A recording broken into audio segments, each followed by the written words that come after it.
നമ്മൾ കാണാൻ പോകുന്ന വ്യത്യസ്തമായ ചില മേക്കിങ്ങുകളും എഴുത്തുകളും ഒക്കെയാണ്. കാരണം ലൂസിഫർ എന്ന ചിത്രത്തിലൂടെ മുരളി ഗോപിയും പൃഥ്വിരാജും നമ്മളെ കാണിച്ചു തന്നതും അതൊക്കെ തന്നെയാണ്. ഒരു ലെജൻഡറി താരം അവരുടെ സിനിമയിൽ അഭിനയിക്കുന്നു. മോഹൻലാൽ എന്ന താരത്തെ എങ്ങനെ ഇൻട്രൊഡ്യൂസ് ചെയ്യണം ആ സിനിമയിൽ എന്ന് കാണിച്ചു തന്ന ഒരു സീൻ. മലയാള സിനിമയിലെ ഏറ്റവും മികച്ച ഹീറോയുടെ ഇൻട്രോ സീൻ എന്ന് പറയുന്നത് ലൂസിഫറിലെ തന്നെയായിരിക്കും. 8.5 മിനിറ്റുകൾ നീണ്ടു നിൽക്കുന്ന ഒരു സീനാണ് അവർ ലൂസിഫറിലൂടെ ക്രിയേറ്റ് ചെയ്തത്. ഗോവർദ്ധന്റെ വാക്കുകളിൽ തുടങ്ങുന്ന ലൂസിഫറിന്റെ സ്റ്റീഫൻ നെടുമ്പള്ളിയുടെ ഇൻട്രോ. ഈ 8.5 മിനിറ്റിൽ മുരളി ഗോപി എഴുതി വെച്ചേക്കുന്ന സംഭവം വേറെ ലെവലാണ്. PKRന്റെ മൃതദേഹം കണ്ട് സ്റ്റീഫൻ മറയുന്ന സീൻ വരെയാണ് ഈ ഒരു ഇൻട്രോ സീൻ എന്ന് പറയാം. കഥാപാത്രം എത്രത്തോളം റേഞ്ച് ഉള്ളതാണെന്ന് ഈ സീനുകളിൽ നിന്നും മനസ്സിലാക്കാനും കഴിയും. ഇൻസൈൻ വാക്ക് സീൻ കൂടെ ചേരുന്നതോടെ ഈ ഒരു ക്യാരക്ടർ ഇൻട്രോ വേറെ ലീഗായി മാറുന്നു. മുരളി ഗോപി, പൃഥ്വിരാജ്, സുജിത് വാസുദേവ്, ദീപക് ദേവ്, മോഹൻലാൽ ഒരു പീക്ക് സിനിമാറ്റിക് മൊമെന്റ് ആയിരുന്നു ലൂസിഫർ എന്ന ചിത്രത്തിലൂടെ ഈ ഇൻട്രോ സീനിലൂടെ നമുക്ക് തന്നത്. അതിൽ തന്നെ സിനിമയുടെ സ്കെയിൽ നമുക്ക് മനസ്സിലാക്കാൻ കഴിയും. പിന്നെ എന്തൊക്കെയാണ് നമ്മൾ കാണാൻ പോകുന്നതെന്ന് നമുക്ക് ആ ഒരു മൊമെന്റിലൂടെ തന്നെ വ്യക്തമാകുകയും ചെയ്യും. എമ്പുരാൻ എന്ന സിനിമ വരുമ്പോഴും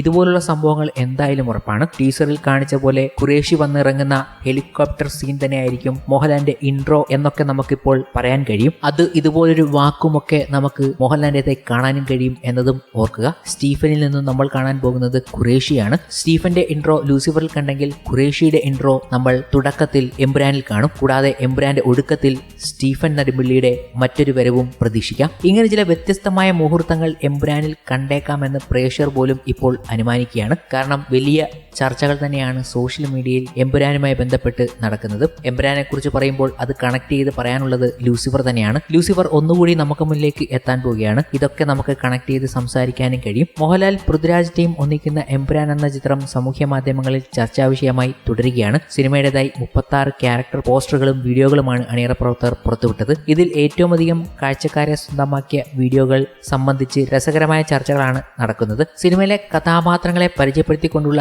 വീഡിയോകളിൽ ഏറ്റവും അധികം വ്യൂസ് കിട്ടിയിരിക്കുന്നത് മോഹൻലാലിന്റെ വീഡിയോയ്ക്കാണ്. 877K വ്യൂസ് ആണ് മോഹൻലാലിന്റെ ക്യാരക്ടർ വീഡിയോയ്ക്ക് ലഭിച്ചിരിക്കുന്നത്. മാർച്ച് 2 വരെയുള്ള കണക്കുകൾ പ്രകാരമാണ് ഇത്ര വ്യൂസിന്റെ കണക്ക്. എന്നാൽ പൃഥ്വിരാജ് മുതൽ ഗെയിം ഓഫ് ത്രോണിലെ താരം ജെറോം ഫ്ലിൻ വരെയുള്ളവരെ മറികടന്ന് സുരാജ് വെഞ്ഞാറമൂടിന്റെ ക്യാരക്ടർ വീഡിയോയാണ് 2ാം സ്ഥാനത്തുള്ളത്. 834K വ്യൂസ് ആണ് സുരാജിന്റെ ക്യാരക്ടർ വീഡിയോയ്ക്ക് ഇതുവരെ ലഭിച്ചിരിക്കുന്നത്. ക്യാരക്ടർ വീഡിയോയിൽ എമ്പുരാനോട് പൃഥ്വിരാജ് തന്നെ കാസ്റ്റ് ചെയ്തതിന് പിന്നിലുള്ള രസകരമായ കഥയാണ് വീഡിയോയിൽ സുരാജ് പറയുന്നത്. ഇത് വലിയ രീതിയിൽ ആ സമയത്ത് ശ്രദ്ധിക്കപ്പെടുകയും ചെയ്തു, കൂടുതൽ പ്രേക്ഷകരിലേക്ക് എത്തുകയും ചെയ്തു. അതുകൊണ്ട് വ്യൂ കൗണ്ടും കൂടി. ഈ ഒരു രസകരമായ കമ്പാരിസൺ ഒക്കെയാണ് പ്രേക്ഷകർ നടത്തിക്കൊണ്ടിരിക്കുന്നത്. സുരാജിന്റെ വീഡിയോയ്ക്ക് ശേഷം ഏറ്റവും അധികം വ്യൂസ് പൃഥ്വിരാജിന്റെ ക്യാരക്ടർ വീഡിയോയ്ക്കാണ് ലഭിച്ചിരിക്കുന്നത്. 813K ആണ് പൃഥ്വിയുടെ ക്യാരക്ടർ വീഡിയോയ്ക്ക് ലഭിച്ച വ്യൂസ്. ഇതിനുശേഷം ഏറ്റവും അധികം വ്യൂ ലഭിച്ചിരിക്കുന്നത് ജെയ്സ് ജോയ് അവതരിപ്പിക്കുന്ന സേവ്യർ എന്ന കഥാപാത്രത്തിന്റെ ക്യാരക്ടർ വീഡിയോയ്ക്കാണ്. സിനിമയുടെ ആദ്യ ക്യാരക്ടർ വീഡിയോ ആയിരുന്നു ഇത്. ഇങ്ങനെയുള്ള രസകരമായ സംഭവങ്ങൾ കാണുമ്പോഴും എമ്പുരാൻ എന്ന സിനിമ എങ്ങനെയൊക്കെ വരാം,